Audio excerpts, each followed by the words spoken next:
কালকে রাত থেকে কি হয়েছে জানো? মানে কতবার কালকে রাতে গিয়ে বাথরুমে গিয়েছি 5 বার, আবার বমি করেছি এই ভোর 4টার দিকে। আমার অবস্থা এত খারাপ কি বলবো, সকাল থেকে মনে হয় যে 10 থেকে 12 বার বাথরুমে যাওয়া লাগছে। ওই যে কালকে তোমার সাথে ভিডিও শেয়ার করলাম না, যে তখন তোমাদের দাদা ভাই ওই যে রুটি নিয়ে আসছে, রুটি ভাজি দোকান থেকে। তো ওইটা খাওয়ার পর থেকেই একটু ভালো লাগতেছিল না। আমার মেয়েও 2বার বাথরুমে গেছে। ও যে 2-3 দিন পর পর বাথরুম করে, বড় মেয়ে। ও কালকে 2বার গেছে, আর আমার হচ্ছে এই অবস্থা। মানে রুটি ভাজি খাওয়ার পর, ডালটা খাওয়ার পর মানে কেমন যে, মানে এই জিনিসটা শুধু হজম হচ্ছিল না, আর শুধু মানে যে চোকা ঠিক আসতেছিল, ভাল লাগতেছিল না একটু।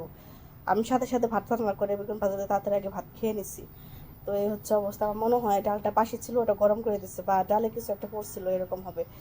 আরেকদিন এরকম আমার পেটে সমস্যা হয়েছিল এক জায়গায় নিমন্ত্রণ খেয়ে। ওটা অন্নপ্রাশনের একটা নিমন্ত্রণ ছিল। তো এরকম বমি, বাথরুম, মানে ডায়রিয়া, এরকম যা তা অবস্থা। এখন স্যালাইন খেলাম, সকালে অল্প কয়টা ভাত নামিয়েছে। মানে আমি কোনো কাজই করতে পারতেছি না, একটু পর পরে আমার বাথরুম পাচ্ছে। মানে কি একটা অবস্থা। তোমাদের দাদা ভাই বাজারে গেছে, তো বললে তো ওষুধ নিয়ে আসবে আসার সময়। তো দেখো, স্নান টান করলাম, ফ্রেশ হলাম। আর এত বৃষ্টি, কালকে তো কাপড় চোপড় নিয়ে পরে আমার নাজেহাল। বোনের কাছে ভিডিও বানাতে গিয়েও শান্তি নেই, দেখো যে মেয়ে এসে পড়েছে। তো এই হচ্ছে ব্যাপার, কি যে বৃষ্টি হচ্ছে। আর আজকে সকালে একটু আজকে সকালে